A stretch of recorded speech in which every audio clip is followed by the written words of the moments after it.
Today I'll be talking about proportional editing. This is something that if you've been using Blender for a while, you should know about and is very useful, but I actually found myself not knowing it for a very long time when I was using Blender, and it could have saved me a lot of headaches, and even then I didn't really understand it fully, and I never fully took advantage of it for a couple years until I finally clicked with me and understood how to use it. After that point, it changed everything. It is one of my most used tools ever, and I'd like to share just how it exactly works and how I like to use it. So before me, I have laid out 8 planes, 8 grids, and I'll be going over how they each work first of all, and then some of the modes and options you have with proportional editing and its Falloff. So at the beginning, just to make sure you have it on, you'll see this blue circle on the top of your Blender. By default it's off and it'll be grayed out and it'll have this little curve next to it. If you click the circle, it turns blue or whatever color you have your thing to, and it will enable it. The default here is smooth Falloff, and we'll leave it at that for now, but we can revisit this in later. So usually you'll be using this in edit mode, but you can use it in other modes such as object mode. And you see when you use this drop down menu, you only have the fall off options. There's no other features. And then if you select something and move it with G, you'll see you have this circle. Sometimes it'll be really big, so you got to zoom in or out with your mouse wheel. But this is its range of influence. And you see as I scroll up, that influence increases and then more get affected by it. However, we're going to be looking at this mostly in edit mode, since I think that's the majority of its application in this case. So let's zoom in on this grid here. Let's select the middle vertice. And let's see what happens when we move it upwards. So I'm going to go to Z. I'm going to move it up on the Z axis here. And you'll see when I move it up, we have a bunch of vertices in a smooth pattern slowly following it in and out. If I change the size of the proportional editing, it's going to change its area of influence and then how much that same vertice gets affected.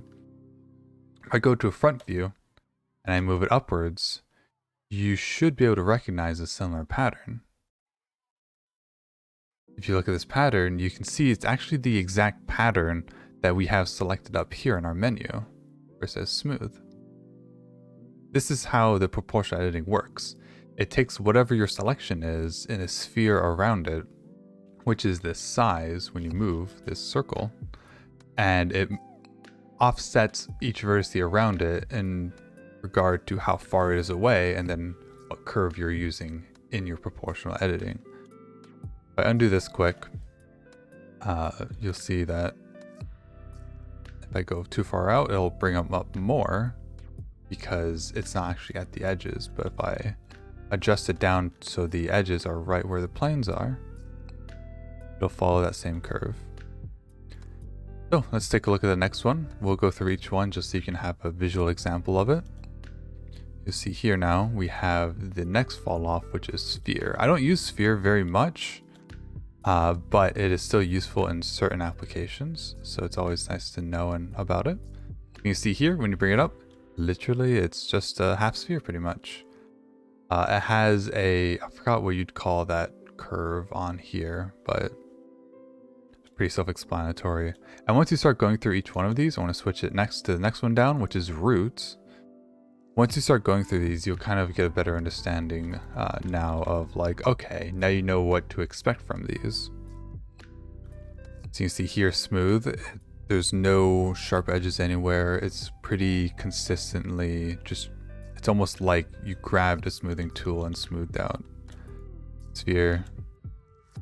Root I almost never use, but I could see it being useful. Inverse square, basically sphere, but harsher with the fall off. And we have sharp, which is actually a very useful one I use frequently. As you see, it mostly influences close to your selection, and it barely influences away from it, which is very nice. And I'll go into kind of why those more useful ones are useful to me. We have linear, which is also pretty useful, and that's very self-explanatory. It linearly falls off each vertice depending on how far it is from the center.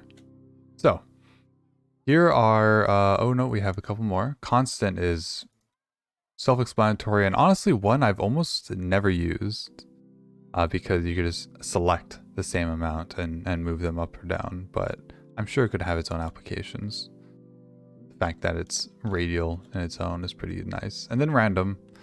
Random's explanatory. It just randomly affects vertices in a, seems like somewhat of a linear gradient where it subtracts random values from that linear gradient. So yes, here we go. So here are the 8 types of fall-offs we have. And I would definitely consider the most useful ones to be smooth, sharp, and linear. And then sometimes I honestly like to use random, strangely enough, and sphere. Not to say the others can't be useful, but these are personally what I use the most.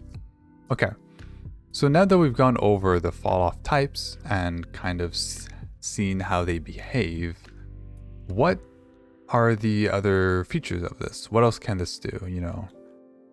Well, there's a really useful feature or option on it where if we go into, so it's not present in object mode as you see, but if we go and select on a mesh in edit mode, we can see we have 2 options here. We have connected only and project from view. Initially, I didn't understand what the default was versus project from view, but we'll go over that. So by default, the behavior is when you move a vertice, oh, let's go back into smooth. When you move a vertice around, it's going to affect it. It's basically going to draw a 3D sphere, an invisible sphere around your selection, and it's going to affect all of those accordingly. If we switch to connected only, you'll see a different behavior. So it behaves exactly the same as without connected only, except one thing. If we say hide this edge here, so this section is no longer connected. Oh, 1 second, let's fix that. So this section is no longer connected to the other. You'll see that when I use this fall off, it actually is not affecting the other side. However, if we turned back off connected only to its default mode, it would. So this is useful if you ever want to, say, isolate a certain area, you can hide vertices around it, or if you really just want to like work on a mesh that's close to another, but they are still separated out. So I use connected mode a lot. That's the main mode I like to use. So projected from view is also useful in certain situations, but you see when I move, you'll notice something about the back, which is the back's also getting affected here. Even though it's technically not in the circle around the sphere, if you drew a 3D sphere, that's because it basically turns from a 3D sphere around your view, around the selection, to a 2D circle that's actually projecting forward and affecting all the vertices directly. So there's no depth to it. There's only up, down, left, right. So this is useful in its own scenarios as well. So say if you wanted to move a bunch of these all the same, you could now use this projected method and then mess with all of them equally, which you couldn't do if I switched back to either of the other modes. You can see it only affected the one, or I guess all of them, but not equally. If I selected one here, you'll see it only moves that, but if I go to projected, it moves all of them. So that's mostly it in terms of proportional fall off. It was a pretty short video. Well, actually it's almost 10 minutes, so I guess it's not as short as I thought. But I hope this gives you a general idea of what to expect from these modifiers and just how useful they can be.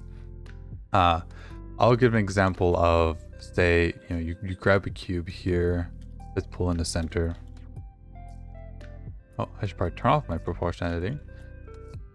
Subdivided a bunch.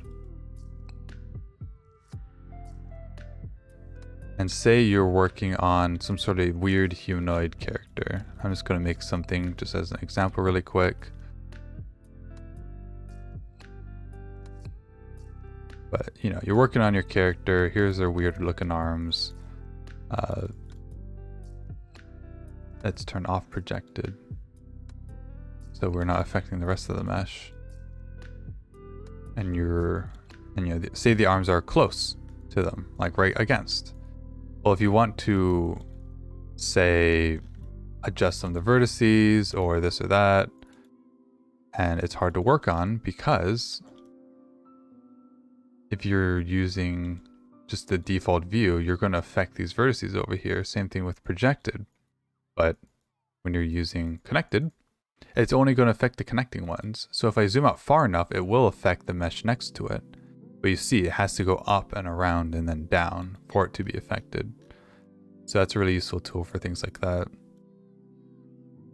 Smooth is mainly what I use for a lot of these edits. So when I'm working on bodies, I like to use them kind of like sculpting tools almost to push and pull the mesh depending on how I want it to be shaped. So if you want to like squeeze the inside, and these also work with other transforms, not just normal G sliding things around. If we scale, we can use proportion editing.